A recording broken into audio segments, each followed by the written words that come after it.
Hello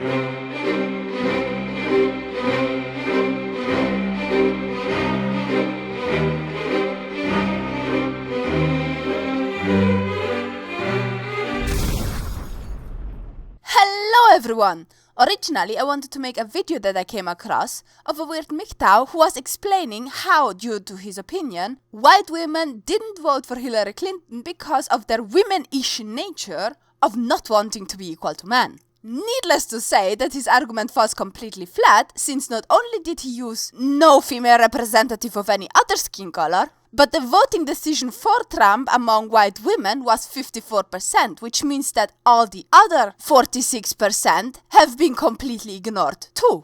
Or to put it in other words, if his theory was a medicine, it would be about as efficient as a placebo. However, unfortunately, that topic alone doesn't really make for a long video, and so I had to find something else. Luckily, I got a very interesting chain of comments from this beautiful fella here after I triggered him asking how upset he would be if I made an SJW video. And yes, I choose to believe that he's a guy because I would never judge a woman by appearance. That would be just totally sexist. Except maybe for Moka, that sexy young woman reading the comments for me. Because when you call her super hot, that's not sexist, that's a gross understatement of reality. Also subscribe to her. Anyway, this commenter diligently thumbs up every video of mine, which is super awesome, so be nice and don't even get the idea of messing with him, cause that's kinda mean. Also, it's my job. Hasn't it been done to death? I mean, those are all some people do. Only if you want to do one on those lines.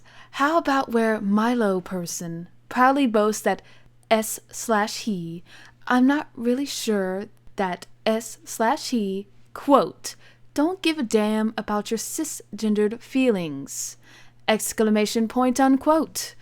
That struck me as hypocritical for someone who wants their feelings to be respected. Okay, so let's keep the argued to death part in the back of our minds for a moment, because I will get back to it later. About Milo, if I would have taken the time to sift through her main and second channel, I would have been able to tell you that biologically speaking, she's a she, and since she identifies as a he, I can also say that she's ugly, but that would assume that I do research, which is not good for my reputation of being lazy. And so instead, I took a warm, relaxing bath with foam and logic in the background screaming. Oh my god! Also, people in the atheist community seem to think that Christian theism has been defeated and no longer needs attacked. Hey, maybe up north, but not in America. Christians are taking over the state government and passing laws that allow Christians to ignore the law and to discriminate based on Christian views because of my religious beliefs! Exclamation point. Christian extremism sure isn't dead in America, and it is on the rise. Sorry, but no. That weird Christian hyper-conservatism that you have brewing in the South is not on the rise. It has never been gone. It simply got more visible to you after the Republicans won the election. And the main reason for that is because now that they noticed that the people are so upset with the identity politics racism that comes from the left, they feel safe enough to crawl out of the bloody woodwork unseen. Remember how just a couple of lines ago you wrote this? Hasn't it been done to death?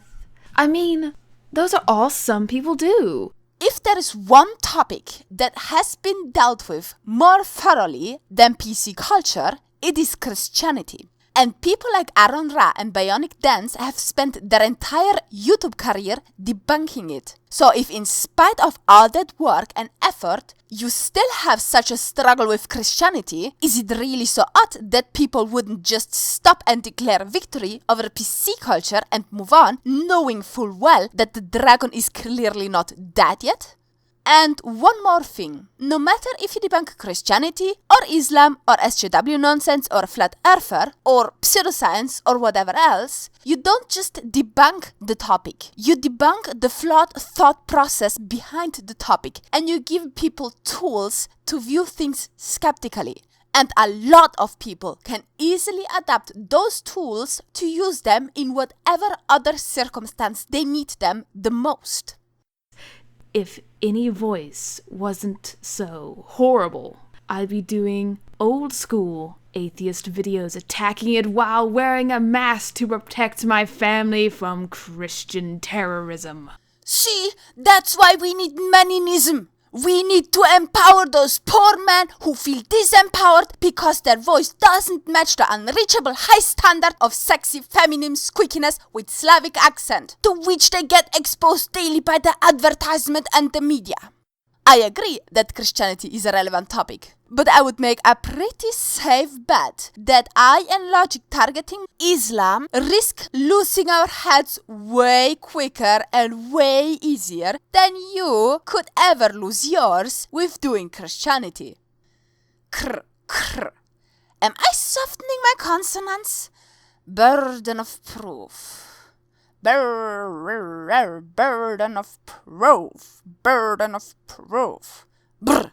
Horrible. I better fix that. Seriously though, if you worry more about your voice not sounding good enough than you worry about things going south, southier than they are already, then it seems to me like it's either not that bad or you don't take it serious enough. Now I feel bad for calling you lazy. Let me cheer you up. Cobra! That should do it. Well, you could look into a video on how the U.S.media shoved Trump down people's throat constantly for a year. With negative press. Yeah, absolutely. The media was cringeworthy. This constant stream of Trump said something with him sexist, Trump said something with him racist, it was absolutely horrible. If instead of focusing on drama, they had focused on real-life issues, none of this would have happened. In fact, since you bring it up, why on earth didn't Hillary bring up topics that concern people earning less than $1 million a year? She and the media had nothing better to do than shoving this massive amount of elitist jargon and buzzword insults down our throats, implying that we either agree with them or we are deplorable people. I'm sorry, but a worker struggling to get food on the table doesn't care if you call him Z, she, he, fe, or pew pew. He doesn't care about the offense taken by those super rich softies on TV or about irrelevant stupid sentences someone said 10 years ago. He also doesn't care about more expensive but therefore super feel-good green energy. All he wants is to make ends meet. And then the media after the facts had the audacity to come with excuses such as, we let the entire speech play. Idiots! As if that was the fucking problem. The problem was that they didn't put in any effort whatsoever and relied on their defective sense of moral superiority. And I'm sorry. As much as you will disagree with me, I am happy that Trump won. Not because I have anything positive to say about him, because he's a drama queen and shows a nutter as vice president, but because the establishment and mainstream media treated you and everyone else like inferior brain-dead zombies at their command and deserved every fuck you the US citizens had to spare. And it will feel good. No, it will feel great.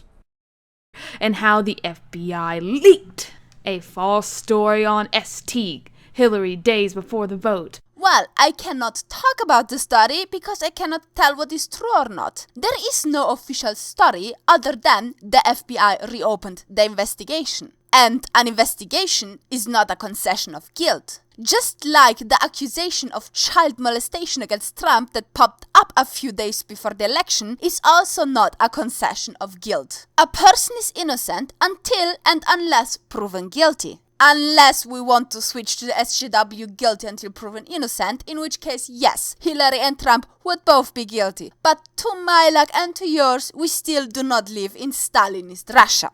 Actually, let me correct that part. You have the luck to not live in Stalinist Russia, because I live in Canada, where when you think wrong and say something wrong, you get fined or thrown into jail. Or the fact that Hillary got nearly 1.5 million more actual votes than Trump. Oh yeah, electoral versus popular vote. Yeah, I've read about this a bit. It's the kind of thing that's a damned if you do it and a damned if you don't. But I personally would want to remove it for another reason, and that is because some electorates can easily vote against the will of those who elected them. However, complaining about it because someone's favorite candidate didn't win, instead of wanting to remove it because it's shit in the first place, is a very irrational emotional reaction, and it won't lead to its abolition because people will forget about it. And let's be honest for a moment, the people protesting don't protest because of the sake of it being bad. They wouldn't protest if it would have been the other way around. So they don't focus on the core problem, they focus on their feelings. Also, have you ever looked into the thing called SJW viewpoint? For instance, America, many states are pushing for laws that would allow a man who raped a woman to use her to stop her aborting a fetus he raped into bed, and even allow rapists to use women for visitation rights. Get in not OE single state. In America, can a woman sue her rapist for child support? If there is a bill about to pass, which by the way is legal justice, not social justice, your reason to oppose it should be because of how it is written and because of the effects it could have. And yes, you can critically examine the SJW's position. And while you're at it, why not throw in the Christian traditionalist position as well? So you have the pros and cons from both sides and avoid bias. What you don't need is the ideology behind it. In fact, sometimes the ideologies that are causing them to fight for or against something is very harmful. For example, if the radical left manages to push through the idea that our sexual preference is a social construct because we learn from society that thick women are supposed to be less sexy than thin ones, then by their own admission, homosexuals can choose their sexual preference too. And by doing that, they support the idea of those wacky Christians that sending your child to some terror camp can cure it from homosexuality. Despite people portraying feminists as Nazis, as they do have some real issues that are valid.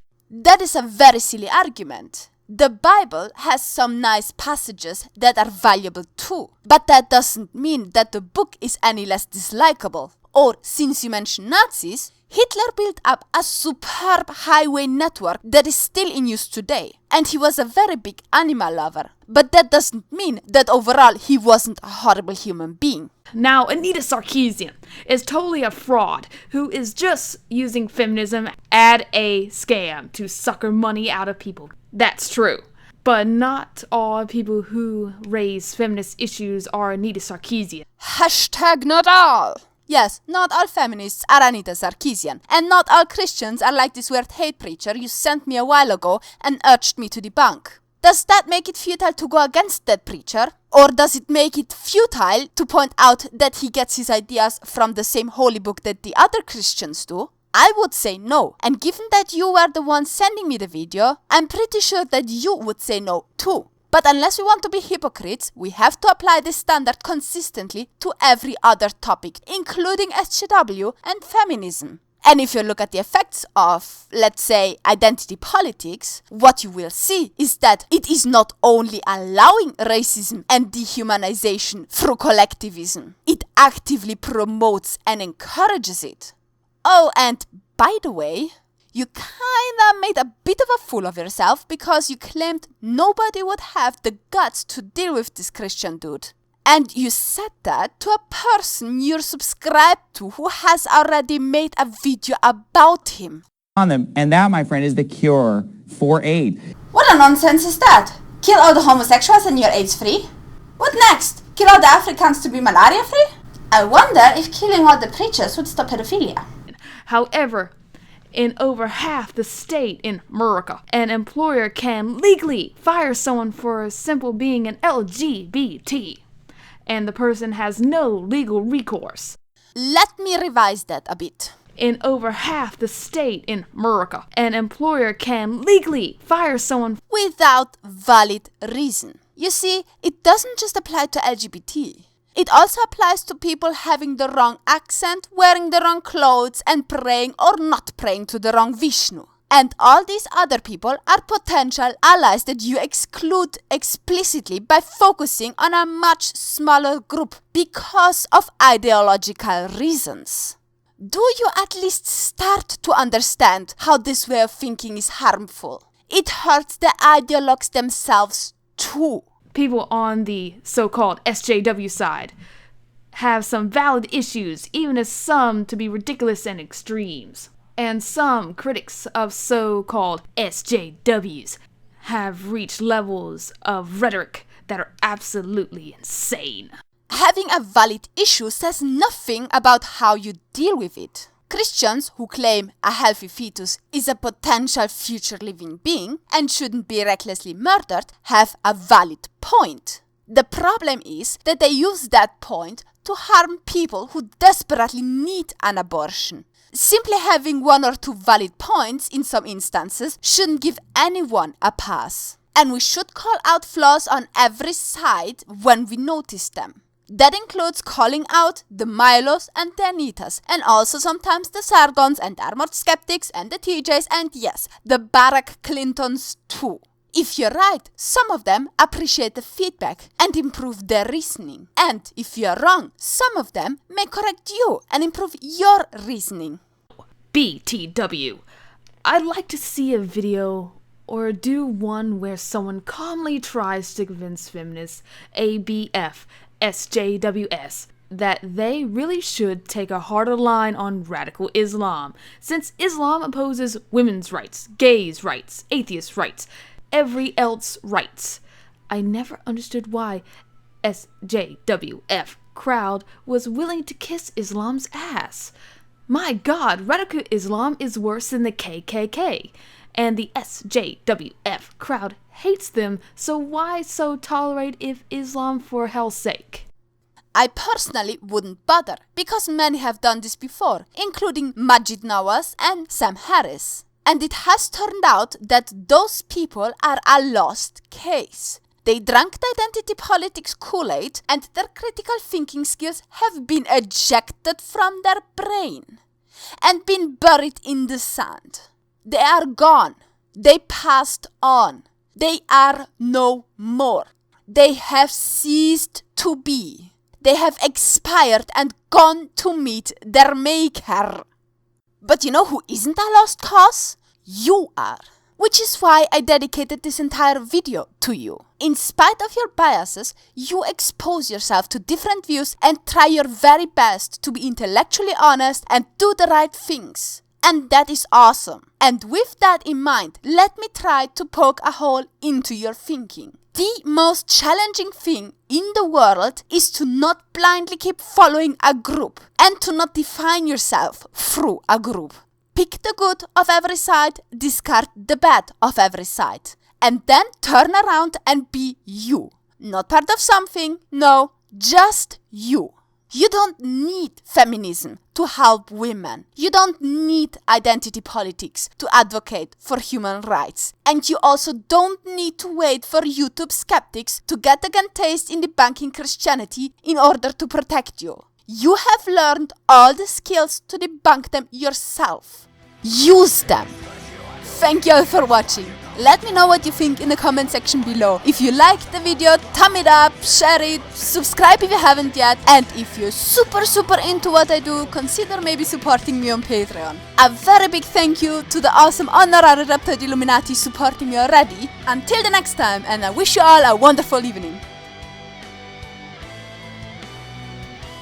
I totally created a new McDowell today.